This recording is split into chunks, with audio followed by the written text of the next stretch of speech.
Hello, everyone, and welcome back to another episode of Behind the Smile. Today in the studio, I have Peter Norris. Peter is a CEO, a two-time national bodybuilding champion, a father, a foster carer, and now a published author with his debut memoir, The Bank Robber's Boy. But behind these incredible achievements lies a story few could imagine. Peter grew up as the youngest son of one of Australia's most notorious criminals, spending his childhood in getaway cars and safe houses. At just 13 years old, he made the heartbreaking decision to leave behind the only family he'd ever known in pursuit of a different future. Today, Peter's story is a powerful testament to resilience, redemption, and the life-changing power of choice, no matter how dark your beginnings may be.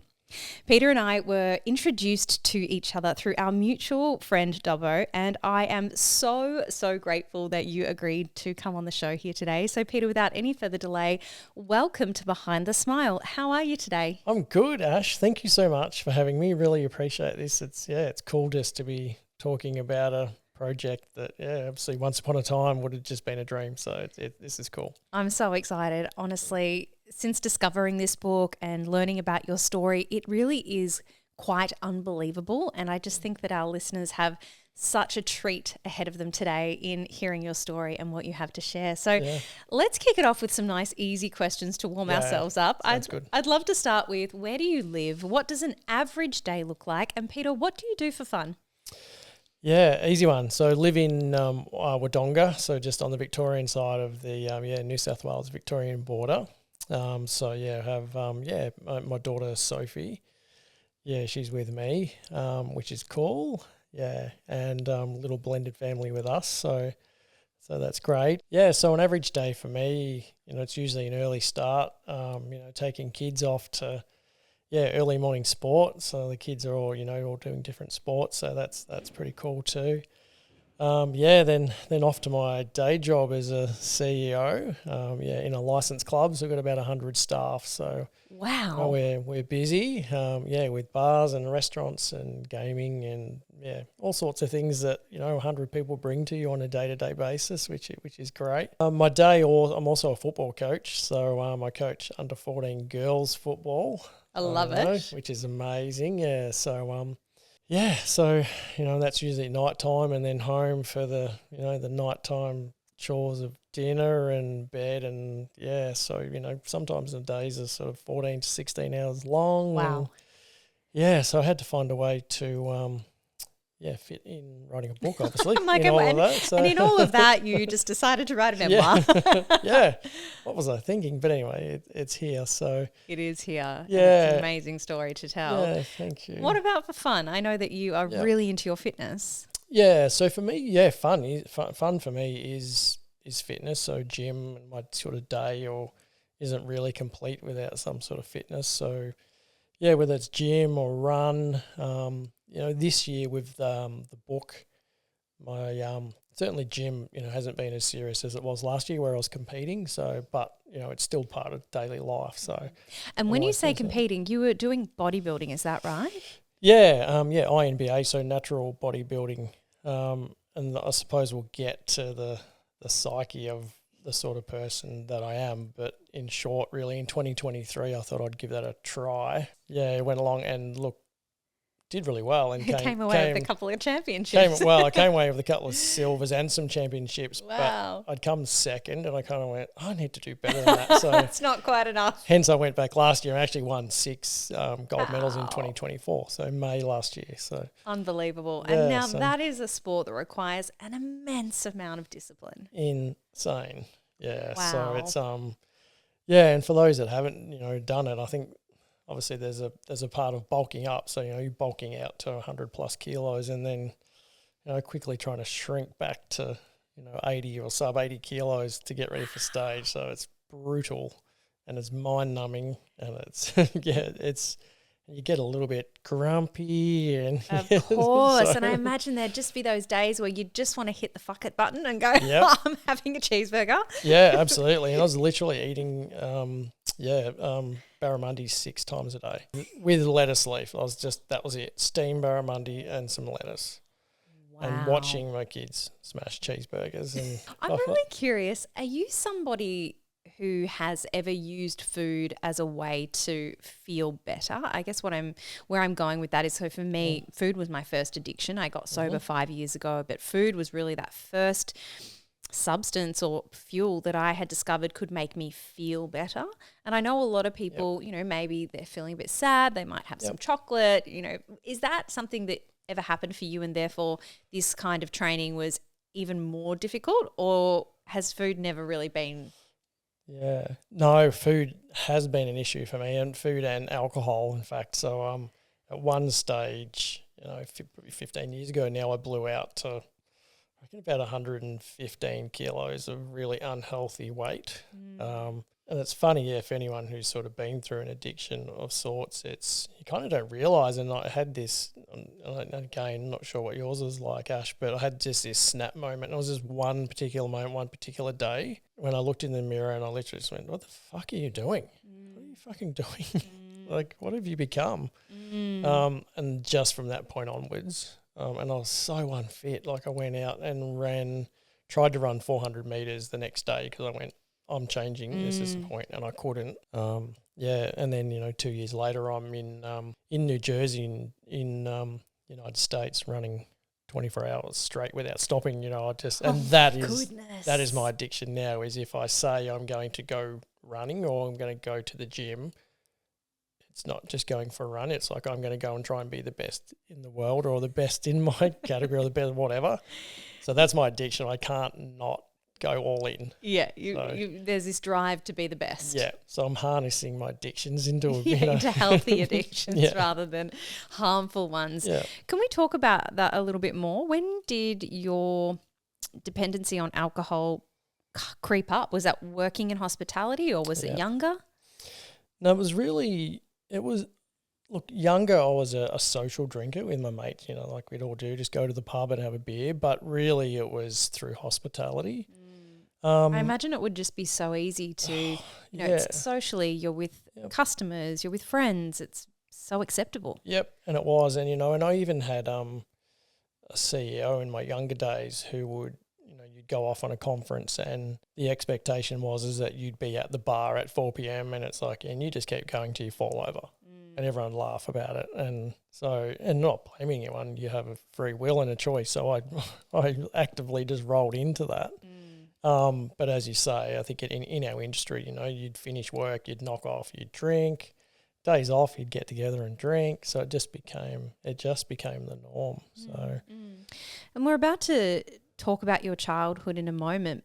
But before we go there, do you think that there's a through line with drinking and a desire to perhaps numb some of that trauma?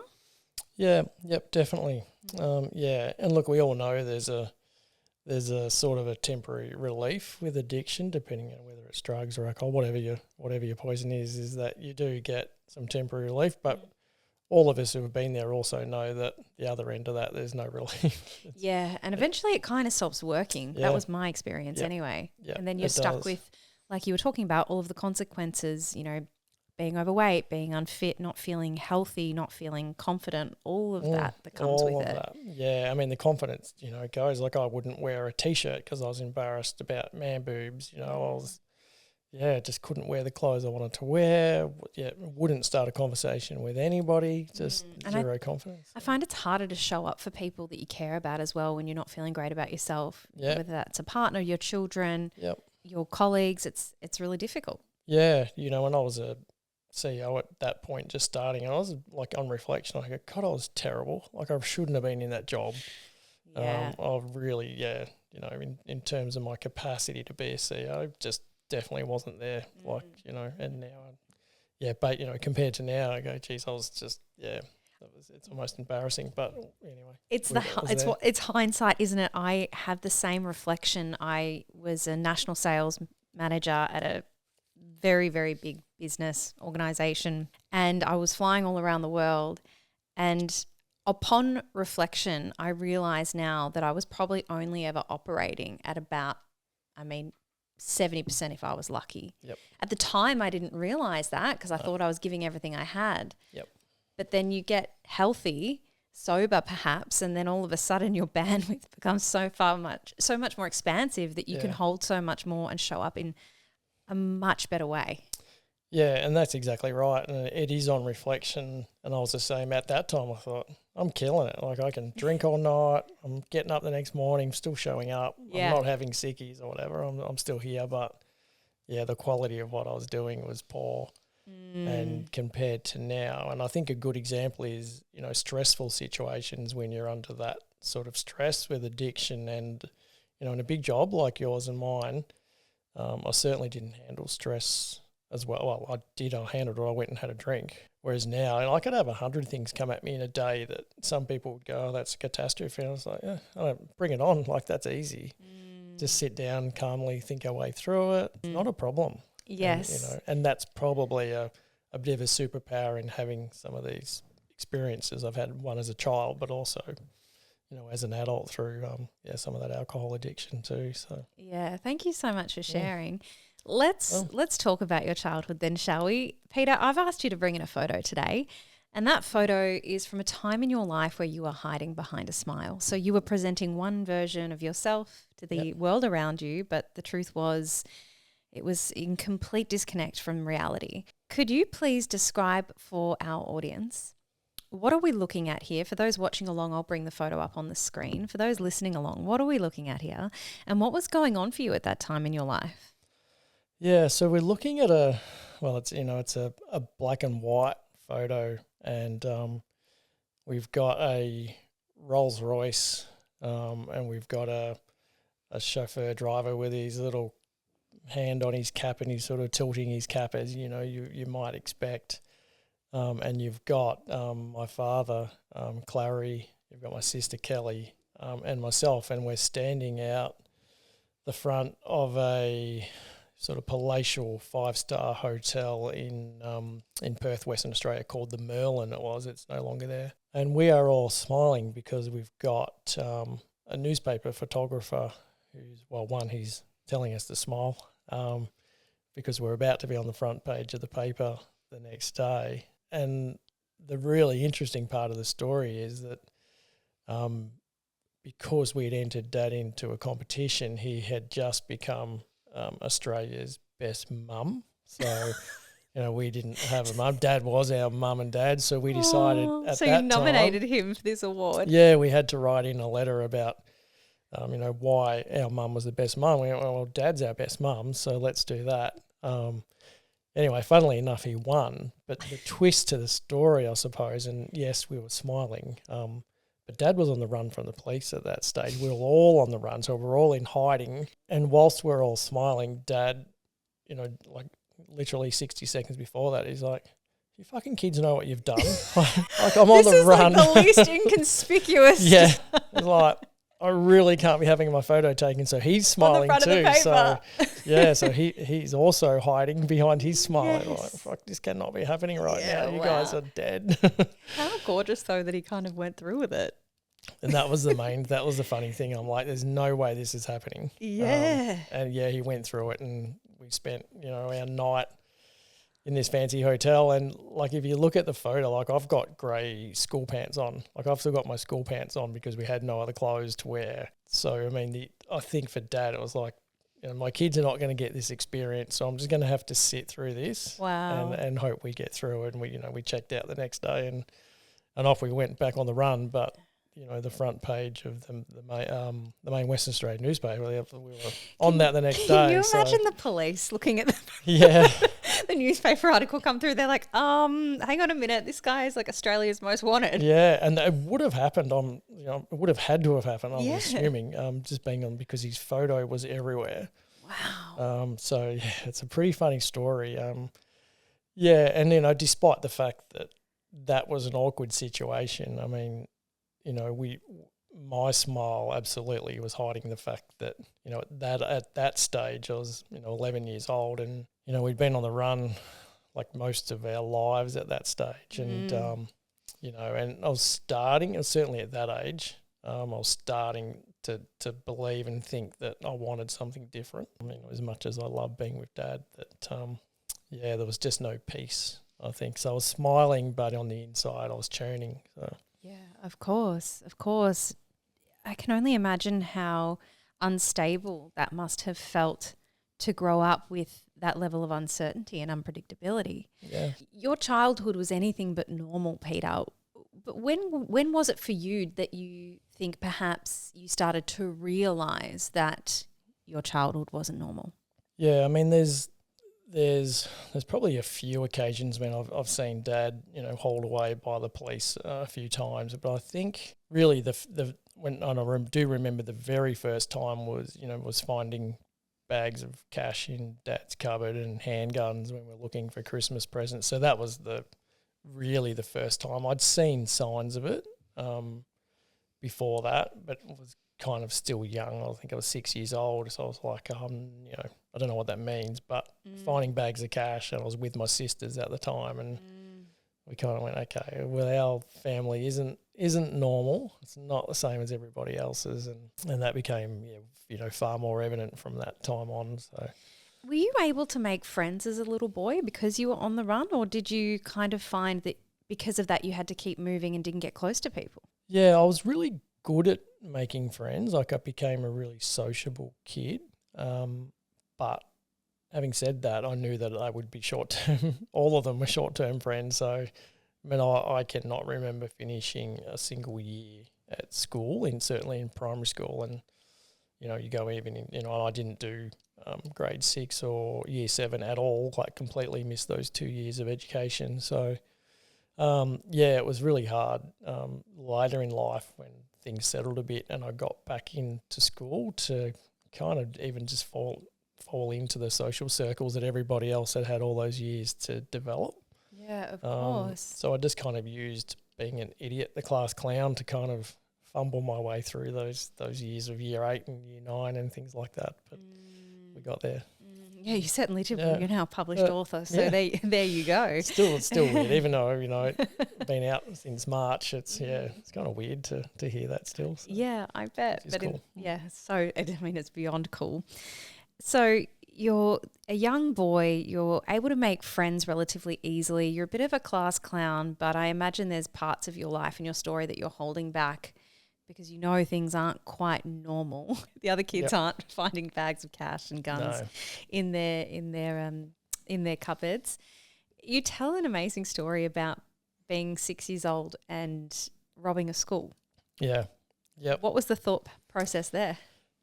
Yeah, and that is a funny one because, most of us that know 6-year-olds these days, probably not. There's not too many capable or would even think of robbing a school or robbing anything for that matter. So, and this was around the same time that we found the cash. And whilst Dad often had bundles of cash lying around following that, and it would never last long either. So he was also whilst he was a criminal, he was also a big gambler. So most of our weekends were spent at the races, the trots, the dogs, just whatever was on the whole weekend would just follow. So the cash user didn't last that long. So maybe he was a better criminal than he was a gambler, I don't know. But so I noticed at this particular time that we didn't have any food in the house and Dad's mood was becoming increasingly agitated, I suppose is the best word. And he was angry and he was short-fused, and I took it upon myself to think that it was a money problem. And even at that age, I'd seen enough to know that if you didn't have something, you just went out and took it, you stole it. I mean, even at that young age. So, so I got my sisters together and we hatched this plan to break into the local high school. Wow. And so we did that and stole what we could, and we got caught in the school by a security guard, but 3 young kids who were pretty agile. We managed to escape and just ran back home and and we still had the things that we stole. And do you remember your dad's response? Yeah, I do.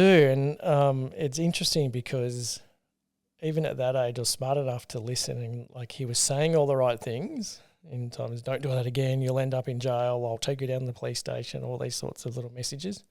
But then he kept everything that I gave him. And there was some bread the next day. There was some milk. I mean, it wasn't heaps of money, but enough to put some things in the fridge. And he was happier. So as a 6-year-old, despite what he said, I was like, what I had just done is the right thing for our family. Yeah, you're getting that validation. Got the validate. Yeah, that's right. Despite his words of discouragement, his actions were, quite the opposite. Wow. I really feel for that little boy who at 6 years old felt responsible for having to keep his dad happy. And I say that because as a little 6-year-old myself, I felt the same. Okay. And very, very different upbringing. But, I did I was the youngest in my family. I have an older brother. I had 2 parents who were married, but there was a lot of drinking that happened in the family home. And I remember, especially the next day, if there'd been a big blow up and you could like cut the tension in the house, I would feel so responsible to try and smooth it all over and keep the peace and make everyone happy. That's interesting. Yeah, at 6, that you knew that also. That you think. Oh, sorry, you're interviewing me, but no, go for it. I'm going to start asking you a question. Do you think that was just because the environment that you just wanted peace? So you're like, I need to do these things definitely to get peace around me. I wanted everyone to be happy, and I hated seeing my mum cry, and I hated seeing my dad walk out the door. Like it caused such discomfort inside of me that I would do whatever I needed to.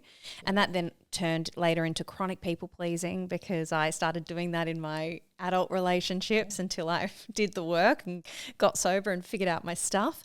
But they became these maladaptive coping mechanisms, which I can identify came from such a young age. Do you find that some of those coping mechanisms that you adopted followed you into adulthood? Yeah, look, and I think the people pleasing is one that resonates. Can still find myself doing it sometimes, and every now and again I have someone who says, I think it's probably time you start saying no to something. Like you just, everybody else is okay, but are you okay? And it's like, and you be aware that you can burn yourself out sometimes making sure that everyone else is okay. So getting a little bit better at just a bit of reflection and going, okay, how am I feeling? And, or making sure, and a good example is if I have a really busy week looking after everyone else and I don't get to the gym, I actually need to make time to ensure that I get the things that I need to be a better person for me, but also for everybody else around me, because if I don't get those things, I feel a little lost. So for sure. I mean, there's 2 things that really resonate with me there. The first is, and this is something I always share with my clients, is if we're not filling our own cup up first, then everybody is getting the dregs. It's not the good bits of us that we're giving to everyone. We're literally giving what's left of us, which isn't a great experience for anyone. Yep. But then something else I've learned to do is pause. So when somebody asks me to do something or invites me to perhaps a dinner or a social event, doesn't necessarily even have to be, something that I'm doing for someone else, but something is asked of me, I pause and I check in. And I see how it feels in my body. And if my stomach is knotted, then that is a good indication that it's a no. Yeah, that's good. Yeah. It's just so simple, because our bodies are always giving us feedback. And yet we live so much of our lives up here in our head that we forget to check in.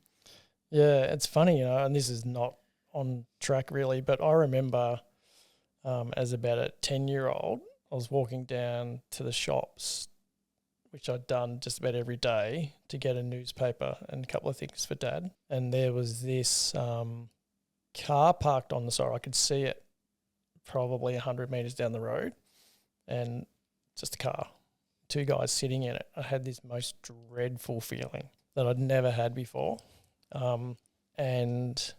Just, I don't know, for some reason changed my direction and took a backtrack and went down a train line instead where they couldn't go. Anyway, long story short, I found out, it was only a week later, these guys had been caught and they'd been kidnapping and hurting children. So it's like, just when you talk about just that, I don't know what it was, because I was like picking up stones, throwing them, just, like a boy, just airy-fairy, and caught sight of that car, and then my whatever that was. Yeah. It's amazing, isn't it? Yeah, and if, obviously if I'd kept walking 100 metres, I was gone. So yeah, it's weird. It's crazy. I feel like we're all born with this intuitive sense, and it's almost conditioned out of us, society, pressure, expectations of others, the inner critic, all of these reasons why we stop trusting our gut. But as children, it's there.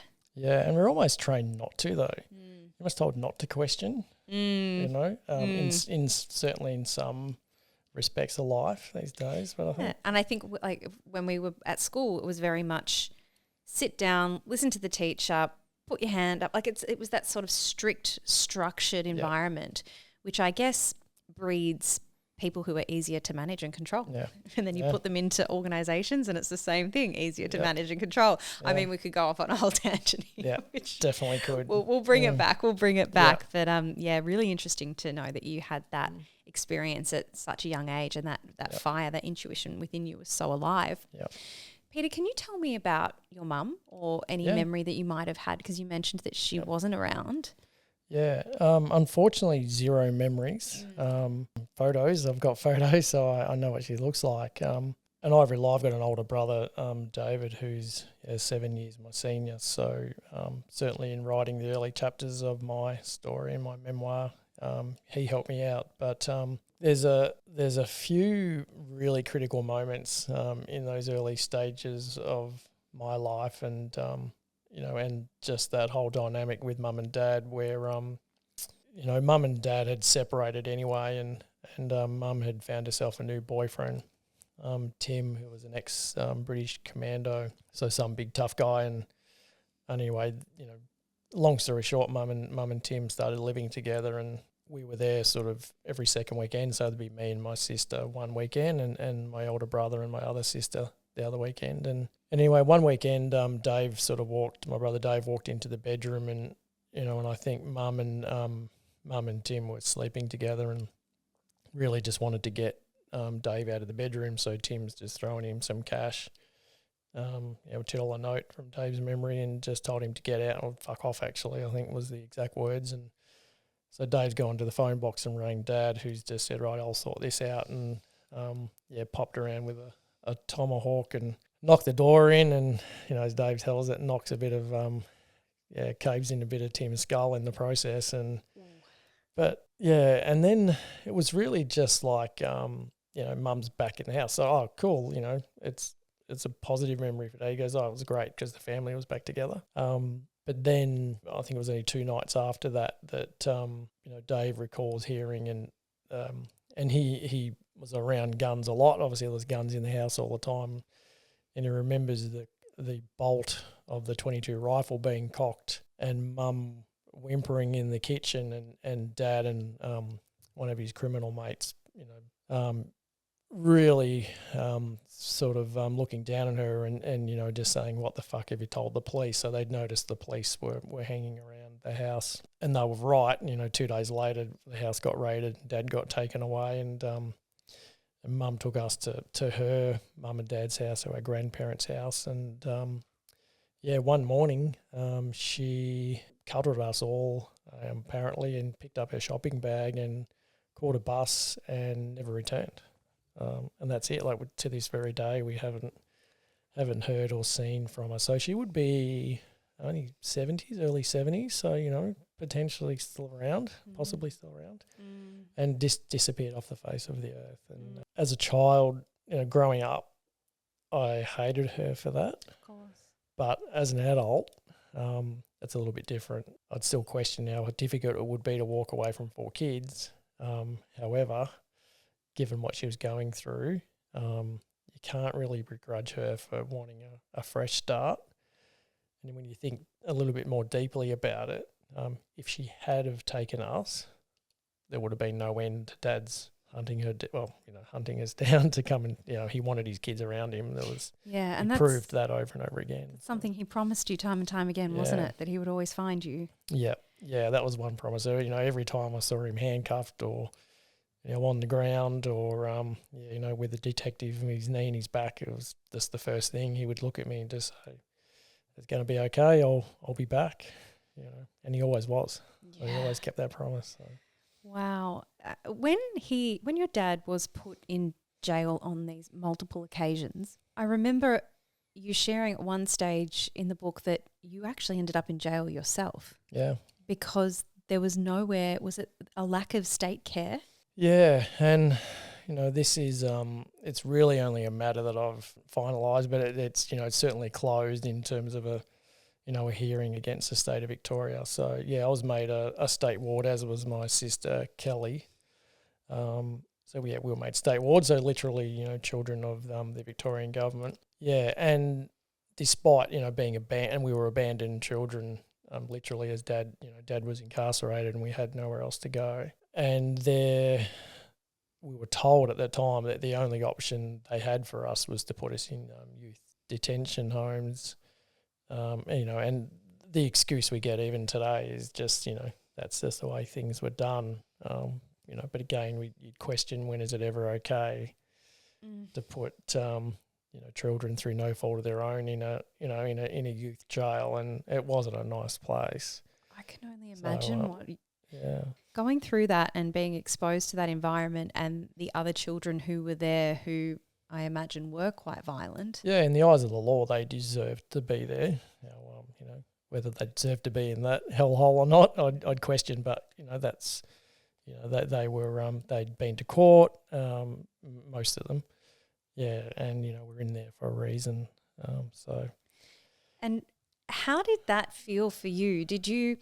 I'm really curious to know, were you in that environment thinking, I need to make friends, I need to assimilate, and almost in by survival? Or was there a sense of, I'm not meant to be here, and therefore keeping to yourself?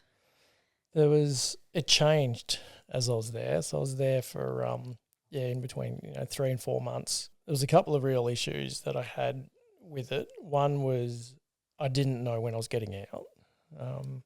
I didn't know how my dad was, where he was. I didn't know where my sisters were. I didn't know when I would see them.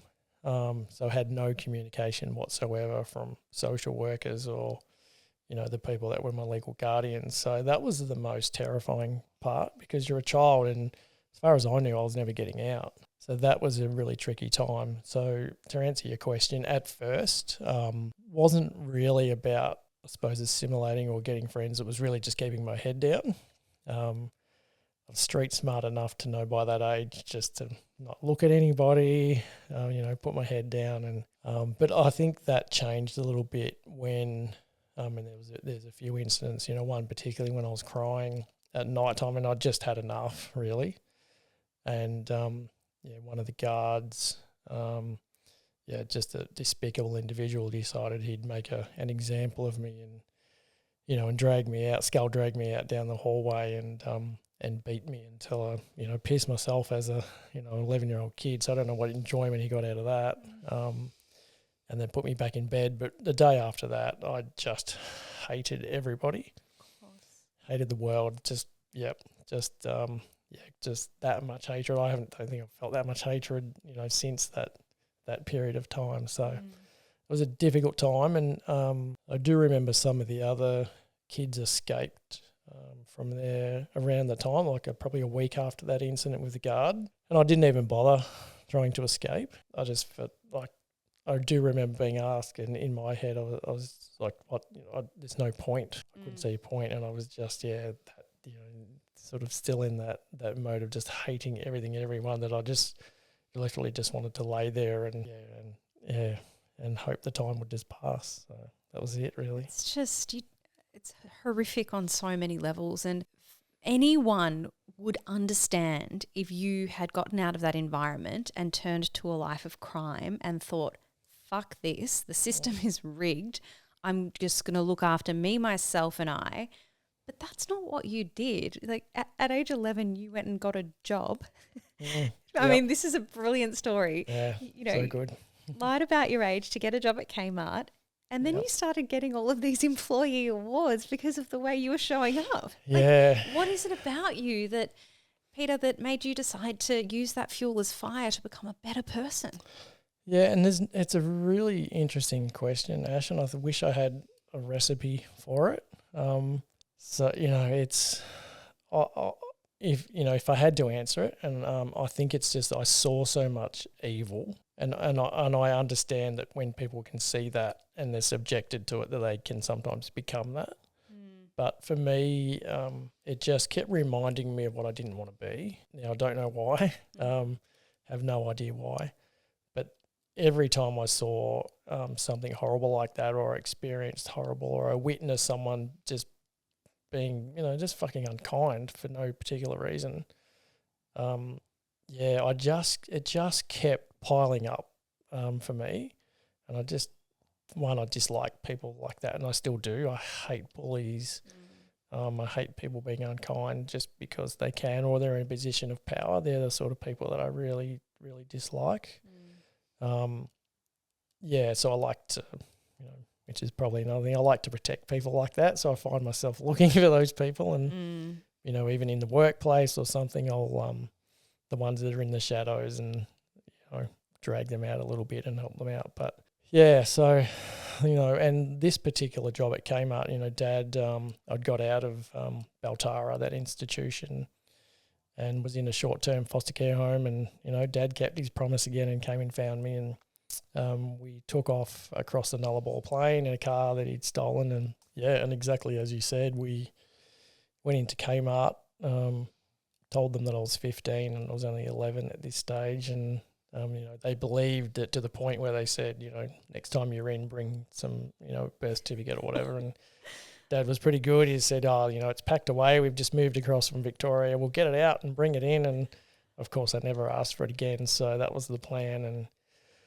so not unlike, now, I just sort of put my head down and didn't get involved in with anybody, just kind of ignored all the bullshit. Gave people a smile, looked after customers, in all these years it hasn't changed. Like, you just be good to people and look after people. Like, business is pretty easy, actually. But anyway, that's a whole nother topic. But people complicate things so much more than they need to. But started to get this really good feedback from people who appreciated being seen and looked after. And I got called into the manager's office one day. I'd been there about 6 weeks, and and he said, Pete, it's not usual to do this for a 15-year-old, but we're going to give you, we're going to let you manage one of our departments and just see how you go. And I was like, shit, I thought I was getting in trouble, or, like all the cops were here. Yeah, they figured it out. The jig was up. Yeah. So, that's pretty cool. So, went out and just kept doing the same thing. And again, probably another 6 to 8 weeks after that, I reckon it was, I sort of called in again, and Warren, who's the store manager, just said, this is going amazing. He's like, you're achieving way more than, even I did when I was in that job. And so we're going to give you 2 more departments. So then I was running 3 departments. I had all these staff reporting to me, and I just held my head up and maintained some standards that I thought were important. And just incredibly, I just learned so much. I mean, we go back to education. I don't think I missed any. Well, it's a school of life. And people will probably argue otherwise, but that time spent was just invaluable for me, even as a leader today, as a parent, and all those things. So but eventually, I got called in again a 3rd time, and after having those 2 experiences, I was like, you were thinking, what have I got this time? Give me the store. Yeah, looks like Warren's leaving. Yeah. Anyway, on this occasion there was two detectives sort of flanking Warren, and this occasion the gig was up. Dad had been caught again. But the really cool thing was that Warren, and I was expecting to obviously be in trouble and, him be disappointed. But 2 things, he come around from the desk, shook my hand and said, the only disappointment that he had that day was that our journey had to end. Oh, wow. And then I was in the police car, and he brought me out an envelope. So he paid me for the time that I'd done, which was, clearly he didn't need to do. And there was 2 weeks bonus pay in there, and just a little letter from him. Just saying, how amazed that they were, and that I'd make a great leader one day. And I suppose it's just those little acts of kindness along the way. Well, all these people doing shitty things, but I kind of, and again, I was able to filter out all the crap and really just keep the good stuff, or, focus on the good stuff. So that's another thing that I was good at. So, but a remarkable experience. It was, it's just really cool. Phenomenal. what impact do you think Warren had on the CEO and the leader you are today? Yeah, well, look, he had a big impact, and I think what I found in Warren is that he gave everyone his time. So, he would walk into the store and he would spend time with the store cleaner asking him how his kids were. He knew the kids' names. And again, for me, even now, with 100 staff, I will spend time with everybody. My door is never closed if anyone needs anything. I spend time with staff all the time on personal matters, and it's not something that I ask them to do, but it just kind of happens. So happy to sit, and I was sitting with the son of a staff member yesterday who's 19 years old and struggling. So it's those sort of things, and so I'm happy to do that. I think it's just, I don't know, it's simple stuff again, Ash. It's just treating people with a bit of kindness, particularly the ones that deserve it, and sometimes the ones that don't deserve it and probably need it the most sometimes too. So yeah, that's exactly right, because for many people, they've had really shitty upbringings and they haven't been able to turn that into a fire. They've been struck down by it, and perhaps it is just the act of kindness of a random stranger or an employee that is just enough to crack the door open for them to have a little bit of hope to turn things around. Peter, can we talk about this sliding doors moment that happened when you were 13 years old and your dad had returned again to whisk you away? What happened then, and what do you think fed into your decision at that time?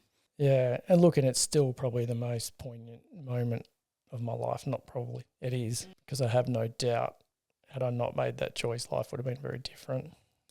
Can discuss that. So, look, I'd been at this stage, as you say, 13. So I'd become, just prior to that, a fairly active criminal myself. So I'd started to escalate and started breaking into houses on my own.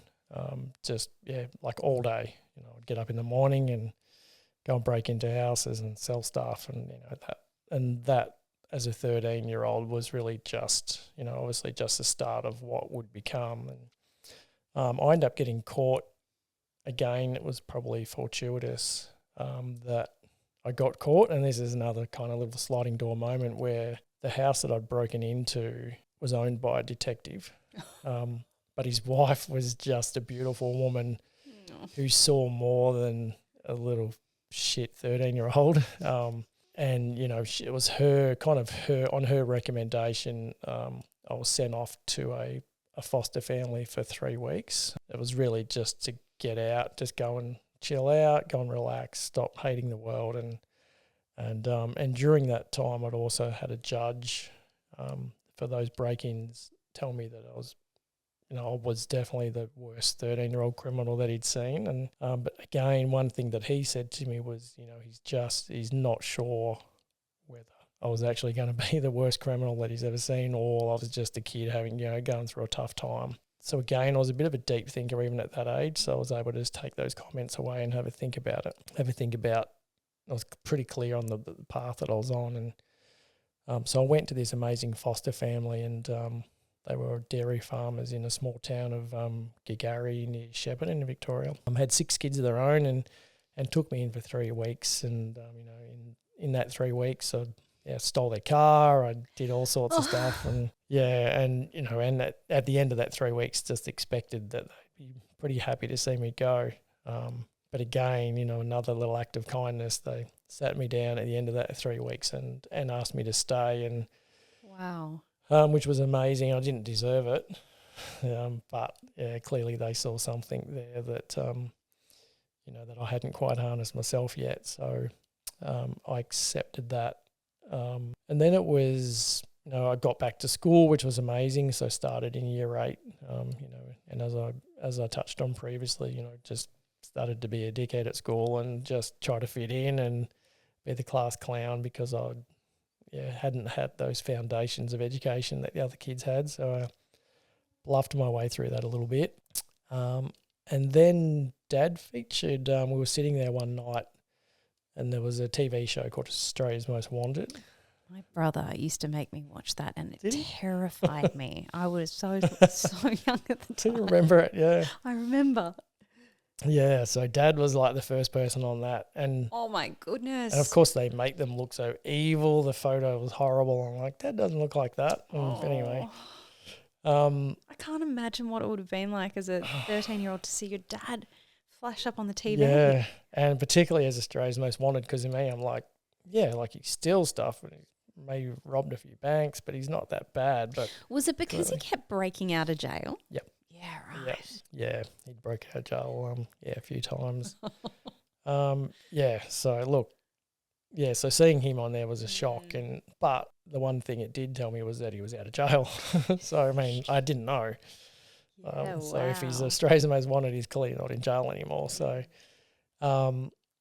yeah, and look, and I had every second weekend I'd spend with my older sister, Tina. Through all of this turmoil, as a 16-year-old, she'd acquired special permission to get married, so that was her escape. She just got married, to a man, well, obviously, so much older than her, and it was never going to work, but that was her escape at the time, which, yeah, for me that's a little bit sad too. But anyway, she, as I said, that was her journey and her escape at that time. But yeah, so I went to her house, and then, as Dad had promised, he showed up again, and there he was, and in a different little unit in Shepparton, just trying to hide out, and sort of no furniture and just a little couch. And yeah, so every 2 weeks he would be there. Yeah, and then one weekend I went there, and I was sitting with Dad, and he sort of come in and he had his bag, and he looked at me and he sat down. He goes, Pete, he goes, we're going to have to go. Like this, the police know that you're around this area. They know Tina's here. Like, it's really unsafe for me to be here. So we just grab your bag and let's just go. And I mean, we'd done that so many times. Like, there wasn't even any thought in his head that just wouldn't happen. And I mean, and prior to that, there wouldn't have been any thought in my head either. I just would have picked my stuff up and went. And I hadn't thought about it until he asked the question. And he asked, and it was just such a light-hearted question, just like, let's go, we're going to have to get out. And there was just silence. And clearly that was me not answering. And he was looking at me, and we were just staring at each other, and we were silent. And then I just said, I can't. No, I can't. And he cried, I cried. Yeah, and he probably sat and looked at me for 10 seconds and cried and picked his things up and walked back out the door. And yeah, tough question, a tough decision to make. And yeah, to this day, the toughest decision I've ever had to make, because I desperately I would not want to be with anyone else in the world. Like, even to this day, do anything to have another day with him. But there was just something in me that knew if I went with him that day, I would become him or a version of him. And as much as I loved him, I just did not want to become him. So I had to make that decision. It was a brave one for a 13-year-old boy incredibly so, who didn't want anything else. But yeah, it was just that drive, and something inside which I still can't explain that just wanted better for myself. So. Do you think that there was something around that family that had invited you to stay?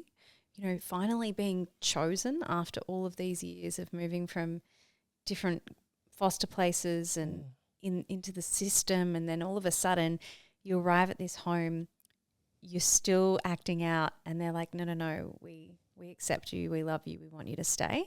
Yeah, look, there was, and I loved at that time, I loved routine when I was craving it. And anyone, any child who's probably had a bit of a dishevelled childhood will obviously look for routine. I know that through foster care. But the one thing I suppose that I haven't really disclosed to anyone else is that feeling I had when I was walking towards that car that day is the same feeling I had that day. Just as much as I loved him, my gut was churning, and that helped.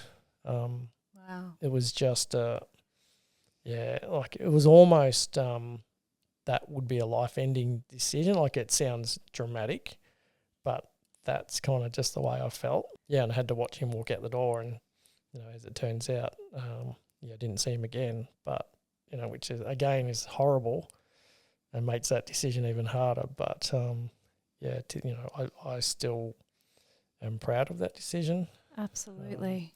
And it wasn't the wrong decision as much, as I say, I would do anything for another day, but I wouldn't give up what I am now for another day. And you've carried that resilience into adulthood, and you've achieved so much, since that 13-year-old boy who had the world against you in so many ways. What has it been that has kept you going, that has fueled that fire to want to achieve, to want to be the best at everything, like we started talking about at the top of the show? Did you believe that you could live a normal life and that was on offer? No, definitely not. Like, particularly through those years of 13, like even 14, 15, 16, it was like I was always going to be the bank robber's boy, or, the son of Clary. And as you might be aware, when you've been through, or someone in your family's been through something negative, like, you do get labelled. Kids at school who'd had normal upbringings and successful parents. I mean, I've got no doubt. Well, I know for a fact I was looked down. I was as a kid that would never be anything. But rather than sort of let that, I suppose, put my flame out, I just love that stuff, and I still do.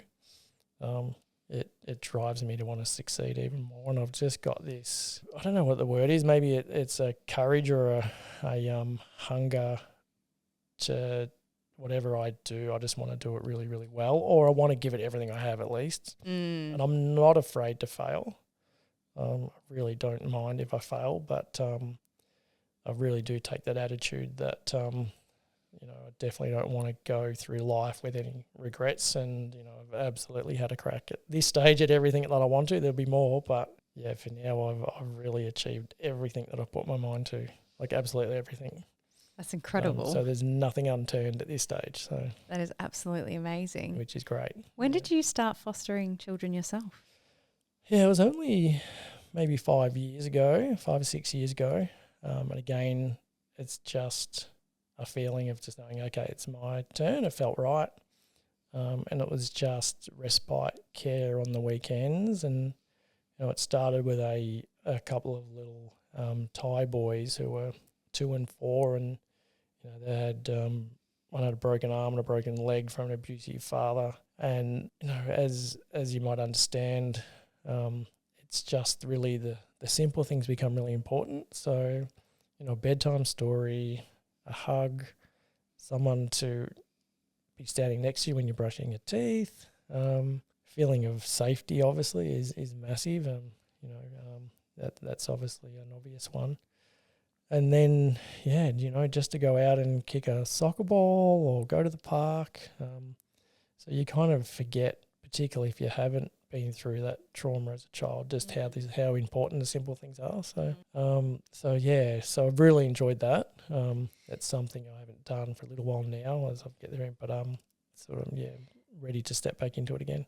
It almost feels like, in a way, you're reparenting the parts of yourself that didn't receive that love and care and nurture. Yep.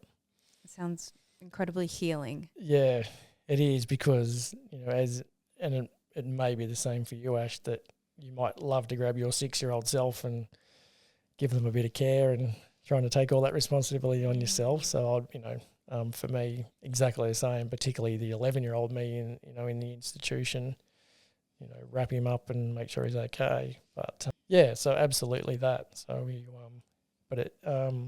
having some lived experiences yourself helps, because how they're feeling, the things that they're scared of, and the little things that can potentially help in the conversations that can make them feel a little bit better. So without a doubt. It's pretty powerful. There's nothing more powerful than lived experience. It's really, really the same with when I'm speaking to people who are on their sober journey or coming through some form of addiction.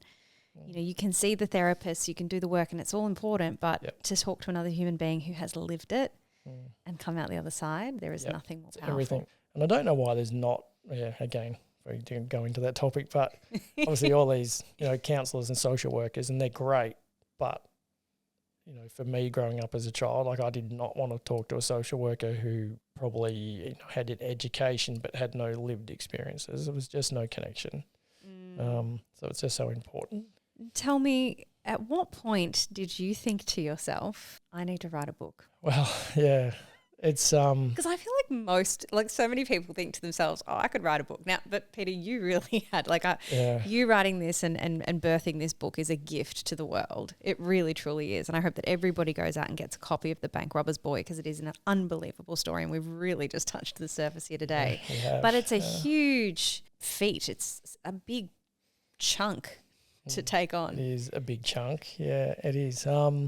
It's one of those, I go again to probably just the gut feel.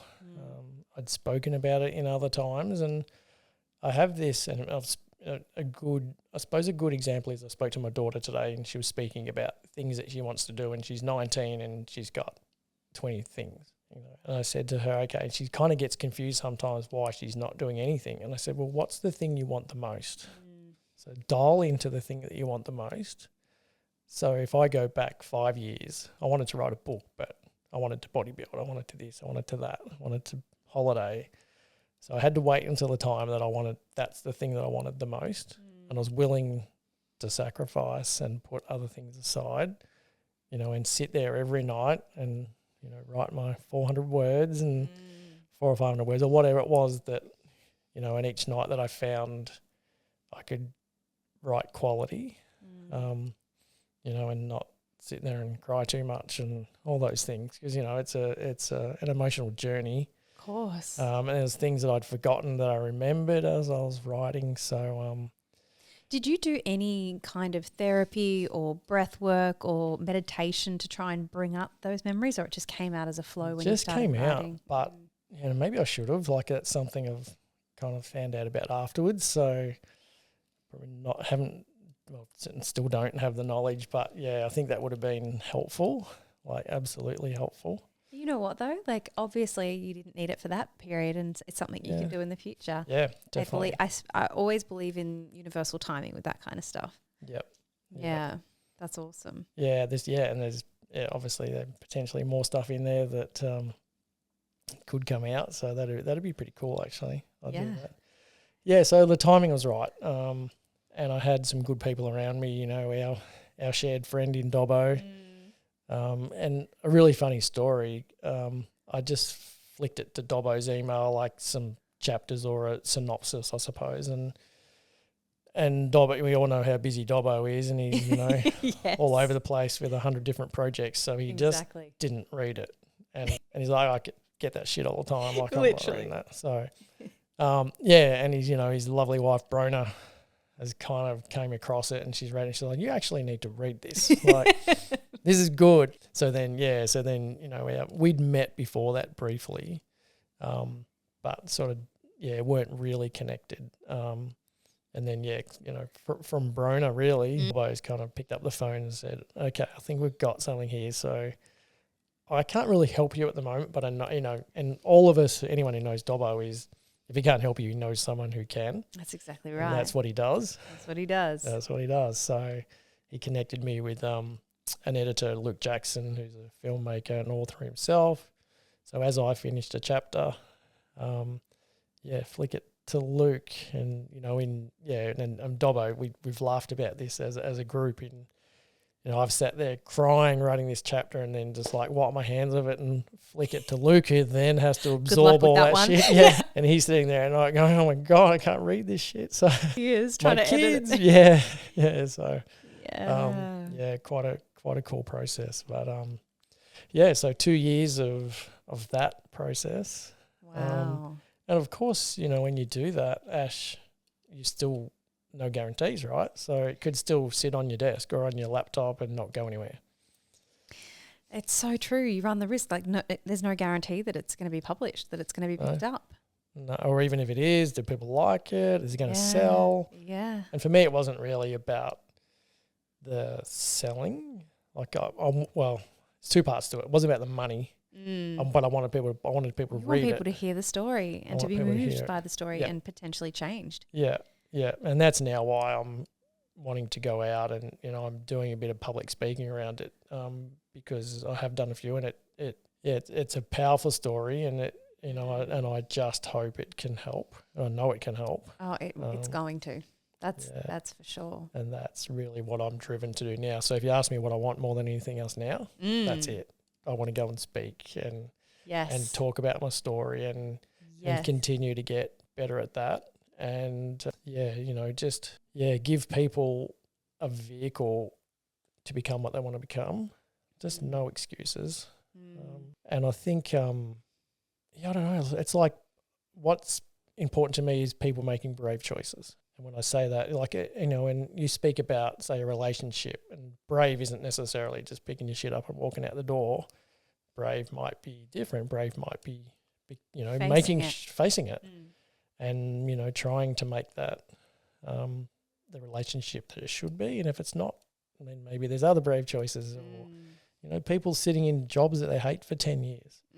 Or, as we've done, you and I have done, is turning up and, you know, 50%, 60%, 70%, and you go, you know, is that really making you happy? I say be brave. And so there's, like, you know, it's just so many examples of making brave choices in everyday life. Absolutely. Like, we make them all day, every day. Yeah. And I just don't think there's enough. And there's lots of books around resilience and all this other stuff. But I think, for me, choice is kind of where I'm passionate about. Oh, I completely agree with you. And it's something that I talk about a lot on the podcast. You know, we have a choice, and you can choose to live life at 60%, or you can choose to live life at 160%. Yep. And the only thing holding you back from that is yourself, and whether or not you're willing to make the choice. And I always talk about, like, lean into the fear. You know, so often in life it's the things like, I couldn't imagine 5 years ago if you told me you're not going to have alcohol in your life anymore, you're going to be completely sober, you're going to start a podcast. Like, none of that was conceivable in my mind. And yet you do the thing that scares you, and your entire world can open up. But what I can guarantee is that if nothing changes, nothing changes. Yeah, exactly. It's just whether or not you want to stay stuck. And every time I've made a brave decision, like, I've leveled up in life. And that's, you know, and then another good way to, and I've read this somewhere or saw it somewhere, which is really cool. This is something I do sometimes is, you know, if I feel like life's not on track or whatever, you can sit back and I don't meditate, which I should, but I don't. This might be a form of it where you can kind of sit back and watch this video of your life. Yeah. And then rewatch it with some tough choices being made. And that's really powerful. I've done that a few times where I've gone, actually, that video with me making some brave choices is so much better than the one I'm watching right now. Yeah. And it's just kind of a cool way to kind of push yourself or drive yourself to make better choices. I love that. I love that idea of almost like looking back at your life like a movie and assessing, well, what were the good parts? What were the not so good parts? And what was I doing in the parts that were good? How can I replicate that? How can I do more of that? But I guess it comes back to that whole idea again of, like, pausing and taking the time to actually reflect. I think we stay so busy all the time. It's the nature of life in so many ways. But if you're constantly on that hamster wheel, running, then you're never going to be able to stop to actually get your head above water, to take the opportunity to look around and go, am I even happy? Yeah. Is this actually the life that I dreamt of when I was a little person, or have I just kind of fallen into life's motion? Yeah, that's right. And, you know, same going back to watching that video, and another way you can do that is to watch the rest of your life if you don't change. Ooh, that's a good one. Yeah. Yeah. So just keep watching it. So don't change anything. Yeah. Keep watching it. Are you happy with that? Yeah. And if you're not, it's time to make some brave choices.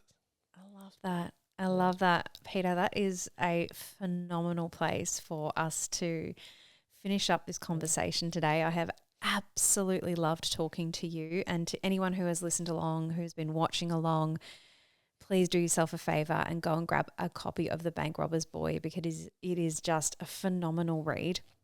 But before I let you go, I have one final question that I would love to ask you, and it's a question that we finish up here with every guest on Behind the Smile. That question is, Peter, What are your 3 non-negotiables that allow you to live your life today happy, authentic, and free? Bravery is one for me. Yeah, just, and what I just said, it's brave choices, brave decisions. And I feel like this book is the ultimate reflection of that, right? To write it, to expose yourself, and then to step into the promotion of it as well. Yeah. Yep. Yeah, all of that. Yeah, exactly. So, and again, without that brave choice, we wouldn't be talking today and life would be different. So, so that's really important to me. And look, for me, it's truth. I just like honest conversations. For me, that's really important. So I've become, in relationships, at work, I find people just kind of skirt around truth and they take hours and hours. I'm like, can we just have a really honest conversation here? Can we just say it how it is? Like, yes. I really value that. How do you navigate? Because this is a really interesting one. I'll always talk about honesty being a value of mine, even though many people argue that it's not technically a value. But I think it's really, really important because for many years of my life, I lived in dishonesty, particularly in addiction. I am now very conscious when people are being dishonest around me, and it feels really uncomfortable. How do you navigate that? Because I think people just don't feel safe being honest a lot of the time. So it's not necessarily, I'm not saying that they're not good people. It's just kind of how the world operates. Yeah. Yeah, it is the way the world operates. And I've found that even in, past relationships and things like where I'm actually happy to go, like, are you happy? Is there something you want? Like, it's really just direct and honest. And I'm like, I'm happy, but I kind of like this to happen, this to happen, this to happen. Like, it's really easy. For me, it's like just straight out. And then, as you've just said, sometimes the answers you get, they just skirt around the truth. And like when you've been through some of the experience I've been through or you've been through, you just pick up on it really quickly. And I'm the same as you. I'm just like, why can't we just be honest? Like, I'd so much rather that. Totally. Just tell each other how it is. Yeah, I find myself unconsciously distancing myself from those relationships because I just go, if we can't show up authentically, it's exhausting. Yeah. Yep. What's the point? 0 point. Yep. Yeah. So there's that. And then, and fatherhood for me is massive. So, I've got, my 2 daughters, 13 and 19. And absolutely, partly because of my childhood is I really just want to be present, and sometimes 13, 19-year-old girls don't want you present isn't always in my face. So I know, I know what present means, but, leaving the house this morning at 5 o'clock to drive to Melbourne, it's just a handwritten note on the desk, sandwiches in the fridge. So love you, have a good day. Like just something, it's easy to walk out the door and not do that stuff. So it's just a little thing. And on my whiteboard in my office the other day, I came in and there's a love heart, love you, Dad. So to me, that's everything. So it's the little things. Yeah. I can do without stuff. Yeah. Stuff's cool, but it's that sort of stuff that I really value. So yeah. That's beautiful. Thank you. Can I ask you a question? Absolutely. Are you going to write a book? Yes. It's so funny. I voice noted Doppo earlier. I was like, I've told him a couple of times.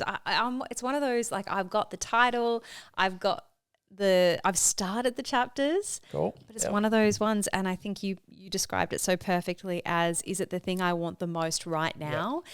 And for this year, 2025, the answer is probably no, if I'm being honest with myself, but I know it's close. Yep. I know it's close. And I feel like I've already got it there, but then I'm also like, I feel like more's to come. So it's like, at what time do you write that? But I do. It's something that is burning within me, and it will definitely happen at some stage. So watch this space, and I will send you a copy when I do. Cool. Yeah. No, just from talking to, I went, I think there's probably a book in there somewhere for sure. Yeah. No, absolutely, absolutely. And it's a cool thing. It's like not everybody can. No, not everybody can write a book that gets published. I'm sure plenty of people have a go at writing a book, but to finish it, I think, is the absolute achievement. And you've done that. Not only that, it is doing incredibly well, and I cannot wait to see what happens from this book. Maybe a movie. Yeah, it's being Actually a script's being written right now for it. So amazing, which is cool. So it is. Yeah, it's pretty hopeful that will happen. I just had a thought of who should play you as a little bit. We'll talk about this off air. Yeah, yeah. right. I've got the vision. Okay, cool.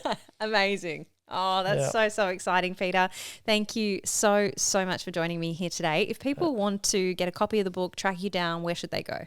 Yeah, so you go to the bankrobbersboy.com.au for me personally, if anyone wants me to come along. And, I've got some speaking stuff booked in for schools and charities and obviously some corporate stuff. So I'm doing something with Dobbo in Queenstown later in the year. So bit all over and, and a lot of the time, like if it's, for a charity or something, I'll just do it. Like Dobbo told me not to tell anyone I'll do it for nothing, but I will.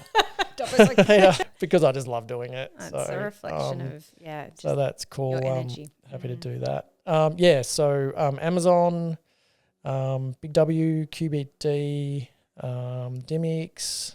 Amazing. I see little bookshops. I'll link all of that in the episode show notes so you guys can head there and check it out. Peter, we say here on Behind the Smile that when we recover loudly, no one needs suffer in silence. So thank you so much for being here today. I really appreciate it, John. This has been cool. Yeah, I've had so much fun. Thank you. Thank you.